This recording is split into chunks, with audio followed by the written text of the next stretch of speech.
Vietnam berhasil mengalahkan Myanmar dengan skor 3-0 dalam lanjutan Piala AFF, sehingga memastikan Vietnam akan menghadapi timnas Indonesia di babak semifinal. Gol dari Vietnam dicetak oleh on goal pemain dari Myanmar di menit 8, Jian Nguyen. Kemudian gol kedua Vietnam dicetak oleh Tien Lien di menit 27 dan Ngoc Quang di menit 72. Nah, di pertandingan yang sebelah, Malaysia menghadapi Singapura. Malaysia memastikan dirinya juga lolos ke babak semifinal dan akan menghadapi Thailand. Malaysia berhasil mencukur Singapura dengan skor 4-1. Gol dari Malaysia dicetak oleh Darren Lock di menit 35, kemudian Wilkin di menit 50 dan 54, dan satu gol dari Malaysia dicetak oleh Sergio Aguero di menit 88. Sedangkan satu gol Singapura dicetak oleh Faris Ramli di menit 35. Oke, sebelum kita bahas jalanan pertandingan Vietnam menghadapi Myanmar, Malaysia menghadapi Singapura, teman-teman, bahwa ini situasi yang sangat menguntungkan bagi televisi Korea Selatan, yaitu SBS Sport. Kita bicara dari sisi konteks bisnis ya teman-teman. Kita bicara dari sisi taktikalnya, dari situasi di atas lapangan nanti. Kenapa? Karena SBS Sport TV Korea, teman-teman, tahun ini kembali menyiarkan Piala AFF. Dan yang mereka jual tagline-nya di media sana, teman-teman, Three Kingdom. Ada Kim Pan-gon, ada Park Hang-seo, dan Shin Tae-yong, pelatih timnas Indonesia. Kebetulan, 3 pelatih asal Korsel lolos ke babak semifinal. Pelatih Vietnam, Malaysia, dan Indonesia menghadapi satu pelatih dari Brazil ataupun Jerman ya teman-teman, yaitu Mano Volking. Nah, dengan 3 pelatih Korsel masuk ke babak semifinal, pasti SBS Sport dari sisi keuntungan komersial mereka, teman-teman, akan meningkat. Karena tujuan ataupun sorotan publik Korea pasti mengarah siapa yang akan lebih baik. Ini adu gengsi seperti pembahasan aku 2 minggu yang lalu, teman-teman. Adu gengsi bagi 3 pelatih Korea ini. Siapa yang akan menjadi yang terbaik di Piala AFF kali ini. Oke. Kita bahas dulu dari sisi permainan untuk Malaysia menghadapi Singapura. Aku jujur-jujuran aja teman-teman. Pilih mana? Malaysia atau Singapura biar bisa lolos ke babak semifinal. Aku pilih Malaysia. Kenapa? Singapura ini bermainnya terlalu defense banget.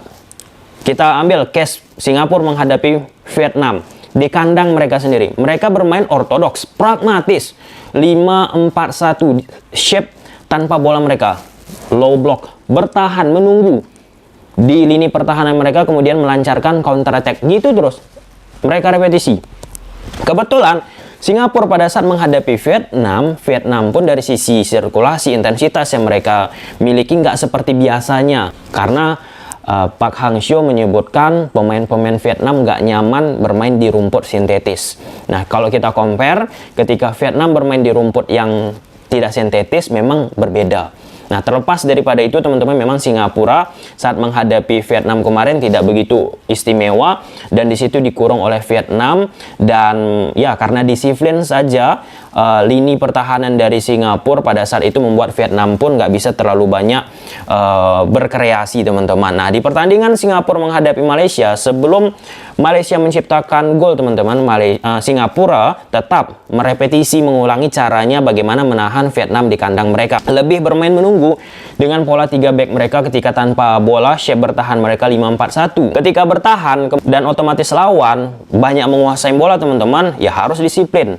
Nah, Singapura di pertandingan ini kedisiplinan itu tidak mereka miliki teman-teman. Pemain-pemain Singapura banyak melakukan kesalahan-kesalahan yang pada akhirnya mungkin 3-4 gol dari Malaysia ini teman-teman ada andil dari kesalahan individu pemain-pemain Singapura. Contohnya clearance yang gagal kemudian langsung di counter press oleh pemain-pemain Malaysia, dan secara cepat pemain-pemain Malaysia menciptakan ataupun memprogresikan bola ke dalam kotak penalti. Di situ dari sisi organisasi permainan Singapura 5-4-1 yang mereka bentuk nggak sempurna, dan ya kiper dari Singapura pun Sunni teman-teman kesulitan.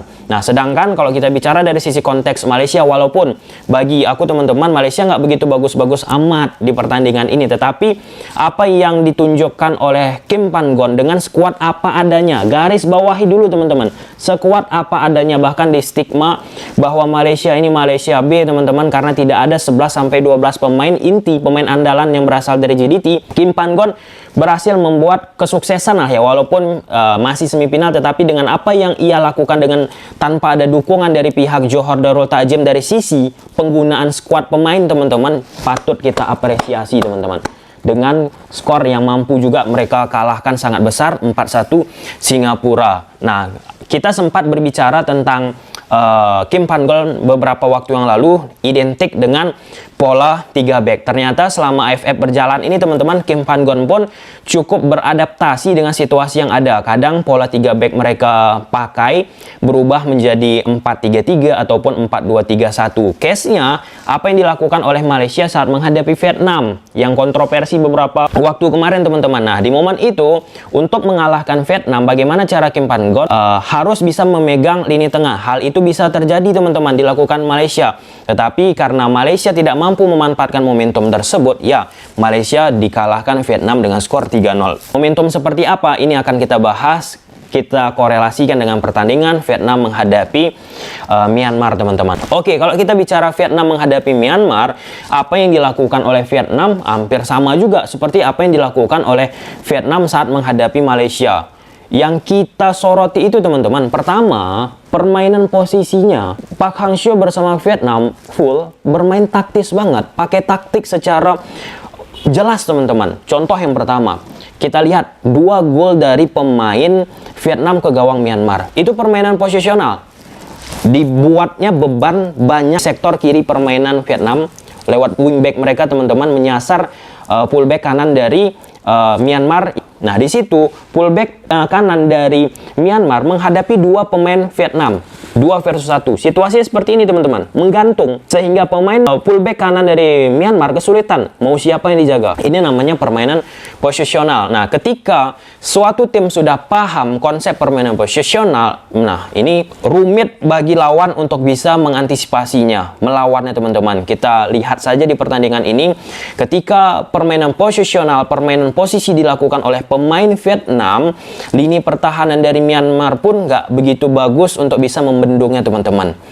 Itu yang pertama, permainan posisi. Yang kedua, fleksibilitas taktikal. Memang Vietnam pakai 3-5-2 di atas lapangan, tetapi di babak kedua berubah shape mereka menjadi 4-1-4-1. Nah, jadi apa yang dilakukan oleh Park Hang-seo ini nggak mutlak juga saklek harus pakai 3 back. Udah mengikuti zaman banget apa yang ditumpahkan oleh Park Hang-seo untuk Vietnam. Nggak terlalu kaku taktiknya, dan itu banyak dilakukan oleh tim-tim yang ada di Eropa. Yang ketiga teman-teman, pergerakan tanpa bola. Nah, kalau kita bicara pergerakan tanpa bola, pemain-pemain timnas kita kalau kita korelasikan harus memang secara jelas pemain-pemain timnas Indonesia kita untuk bisa fokus 90 menit.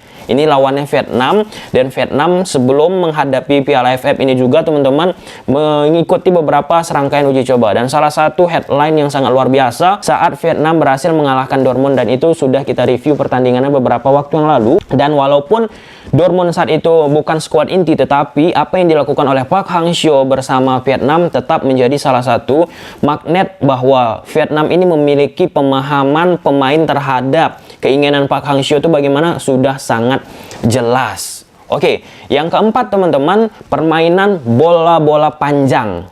Nah, sempat beberapa kali Park Hang-seo teman-teman meminta pemain-pemain yang memanfaatkan bola panjang ataupun progresif. Jangan bola itu terlalu lama, lebih stylish saja bermain. 1-2 sentuhan ke depan, 1-2 sentuhan ke depan, nggak terlalu banyak gocek. Dan secara kesempatan yang mereka dapatkan dari setiap create build up yang mereka bangun teman-teman, secara klinis bisa dimanfaatkan oleh pemain-pemain Vietnam. Quang Hai, pemain dari Vietnam di lini tengah itu sangat bagus, nomor 19 teman-teman, untuk bisa berkreasi membantu permainan dari Vietnam. Nah, yang kelima ini case antara Malaysia menghadapi Vietnam beberapa waktu yang lalu.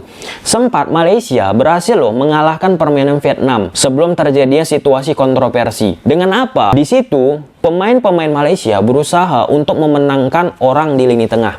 Jadi situasinya sering pada saat itu teman-teman 3 versus 2. Ketika terjadi pemain Malaysia unggul di lini tengah dan membuat pemain-pemain Vietnam sulit mengembangkan permainannya, disitulah pemain-pemain Vietnam nggak bisa berbuat banyak, dan sempat beberapa kali pemain-pemain Malaysia saat itu mampu menciptakan peluang. Tetapi efektivitas pemain-pemain Malaysia nggak begitu luar biasa. Sama di pertandingan ini, Myanmar ada 1, 2, 3 harusnya mereka bisa ciptakan gol, tapi lini depan dari pemain-pemain Myanmar pun sama seperti pemain timnas Indonesia Indonesia dari sisi memanfaatkan peluangnya tidak begitu efisien. Terlepas dari itu teman-teman, memang Vietnam menjadi salah satu kontender sangat berbahaya timnas Indonesia di babak semifinal. Dari sisi permainan, dari sisi skuad yang mereka miliki untuk menghadapi Piala AFF ini, apalagi ini merupakan turnamen yang terakhir bagi Park Hang-seo, merupakan salah satu peninggalan yang harus bagus ditunjukkan oleh Park Hang-seo kepada publik sepak bola. Di sisi lain, Shin Tae-yong pun harus bisa menunjukkan bahwa dialah yang terbaik untuk level pelatih Korea Selatan yang ada sekarang ini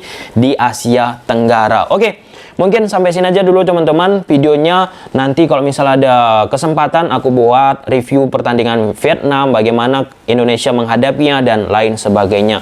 Semoga suka teman-teman video ini. Bye.